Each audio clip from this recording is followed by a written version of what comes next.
আমি জাহিলিয়াতের পাথর নামিয়ে দিয়েছি। শব্দ দুইটা প্রায় কাছাকাছি, একটা আওয়ামী আর একটা আই এম। কথা বলে না কেন? কাজও তাদের কাছাকাছি ছিল। আপনি ইতিহাস পড়ে দেখবেন, আয়ামে জাহিলিয়াতের যুগের ওই সমস্ত জামানার ইতিহাস আমি পড়ে দেখেছি। ওদের সাথে এদের একটা বেশি ছিল। ওদের 14টা কর্মসূচি পেয়েছিলাম, আর এদের 15টা। ওদের অতগুলো ছিল, 15 নম্বরে আমি এইটা পাইনি। আয়ামে জাহিলিয়াত যুগে যদি কেউ বাড়ি থেকে বের হতো, তার বাড়ির লোকজন তো অন্তত এই বিশ্বাস ছিল যে আমার বাবা আমার ছেলে আবার ফিরে আসবে। এই বিশ্বাস তাদের ছিল যে না, তারা ফিরে আসবে। কিন্তু আওয়ামী জাহিলিয়াত এমন পর্যায়ে পৌঁছে বলে ওদের ফেরবে সে গ্যারান্টি আর ছিল না। এমিলিয়া সালে হারিয়ে গেছে। কথা বলেন না? আমরাও তো বাড়ি থেকে নিয়ে গেলাম, তো হারিয়ে গিয়েছিলাম। আমি বারবার জিজ্ঞাসা করছি কোথায় নিয়ে যাবে। আমি বললাম যে আমার কুষ্টিয়া সদর থানা অথবা ইবি থানা, এখানে নিয়ে যান। বলছে না, আমরা জায়গা মতো নিয়ে যাচ্ছি। জায়গা মতো কোথায়?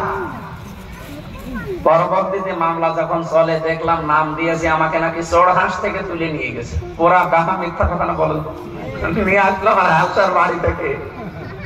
ওখান থেকে শুরু করে একেবারে জেল থেকে বের হওয়া পর্যন্ত 3টা বছরে যতবার মামলা তুলেছে প্রত্যেকটা ওরা মিথ্যা দিয়ে ধামাচাপা দিয়েছে। ওয়ালা তালবিসুল হাক্কা বিল বাতিল ওয়া তাকতুমুল হাক্কা ওয়া আনতুম তা'লামুন। সত্যকে মিথ্যার সাথে মিশ্রণ করো না। পুরা দেশটাকে সত্যের সাথে মিথ্যাকে মিশ্রণ করে এমন জায়গায় পৌঁছিয়েছিল, সত্য বলতে আর কিছু ছিল না। এই জন্য 8 সাল থেকে 24 সাল পর্যন্ত যারা নির্বাচনের নামে প্রহসন করে এমপি হয়েছেন, মন্ত্রী হয়েছেন, উপজেলা চেয়ারম্যান হয়েছেন, মেয়র হয়েছেন, দায়িত্ব যাই পেয়েছেন, আমরা বলবো এটা বৈধ না। আপনি পোস্টারে সাবেক এমপি, সাবেক মন্ত্রী, সাবেক প্রধানমন্ত্রী লিখতে পারেন না, কারণ আমরা আপনাকে ভোট দেইনি। এইটাই বাস্তব, আমরা আপনাকে ভোট দেইনি। আমার এখন 33 বছর বয়স। 18 বছর থেকে শুরু হলেও 3বার আমি ভোট দিতে পারি, আমি তো একবারও পারলাম না। ভোটের আগে 154 জন আপনারা ক্লিয়ার দিয়ে দিলেন, এরপরে দিনের ভোট রাতে করে ফেলবে। এরপরেও যদি কেউ লেখে সাবেক এমপি, সাবেক মন্ত্রী, এটা মিথ্যা কথা দেশের মানুষকে চলতে দিতে পারে। এজন্য আগামীতে তারা যদি কোনো পোস্টারে ব্যানারে লেখে হয়তো এতটুকু লিখতে পারে সাবেক চোর, যেটা সত্য কথা সেটা লিখবেন, না সাবেক ডাকাত লিখবেন, না আরো কিছু আছে। এটাতে কত বাস্তব আমি তো নিজে দেখেছি। আমার সাথে থানায়, ওই জেলখানায় ওসিসি হাসির কন্ডেম ছেলে মাঝে মাঝে আসতো, এসে আমার বলছে হামজা ভাই আপনি কত অনেকদিন হয়ে গেল, আমি একটা তওবা করেছিলাম, দেখেন তো আমার তওবা কত দূর গেল। বলেন যে নির্বাচনে আমি আমার লোকজন নিয়ে রাত 12টার পর থেকে ভোট কাটা আরম্ভ করলাম, একেবারে ফজর পর্যন্ত।